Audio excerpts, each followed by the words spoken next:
Panginoon, tulungan mo po akong buksan ang aking puso sa iyo.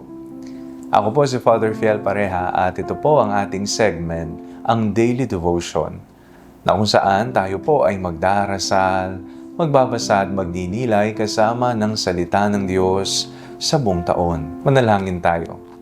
Sa ngalan ng Ama, ng Anak at ng Espiritu Santo. Amen.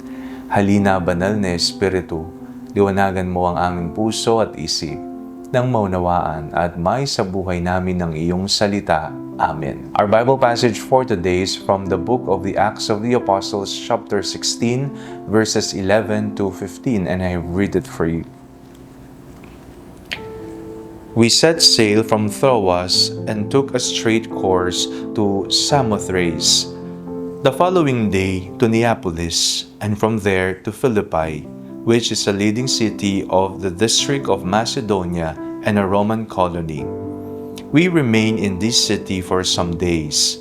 On the Sabbath day, we went outside the gate by the river, where we supposed there was a place of prayer, and we sat down and spoke to the women who had gathered there.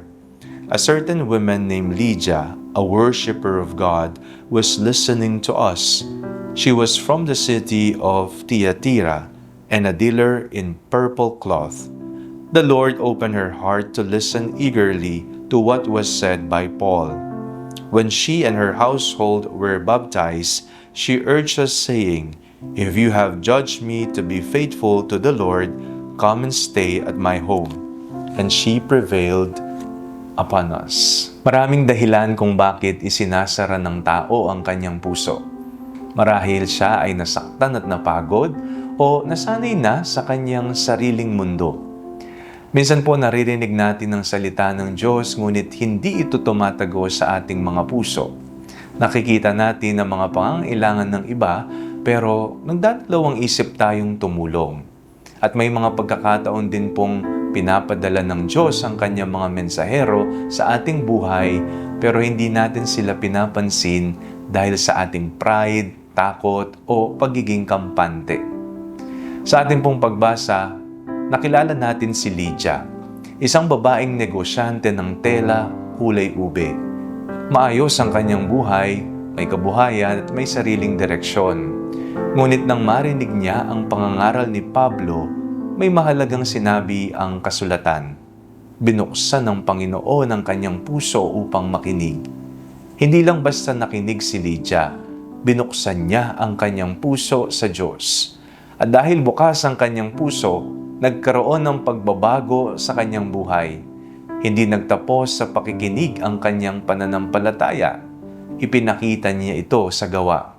Tinanggap niya sina Pablo sa kanilang tahanan at buong pusong naglingkod sa kanila.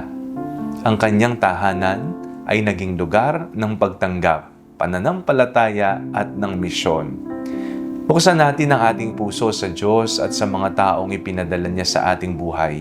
Sapagkat minsan ang mensahe ng Diyos ay dumarating sa pamamagitan ng isang kaibigan, magulang, pari, guro o kahit isang simpleng taong nagbibigay ng paalala at inspirasyon.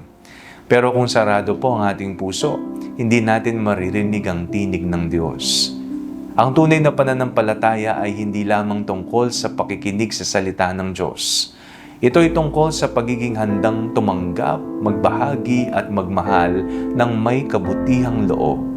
Katulad ni Lydia, kapag binuksan natin ang ating puso, nagiging daan tayo upang makapasok ang biyaya ng Diyos, hindi lang sa ating buhay, kundi pati sa buhay ng iba.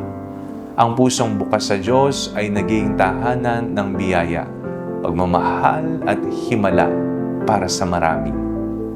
Manalangin tayo. Panginoon, buksan mo po ang aming puso sa iyong salita, sa mga taong iyong ipinapadala sa aming buhay. Alisin mo ang aming takot, pagmamataas at pagdududa.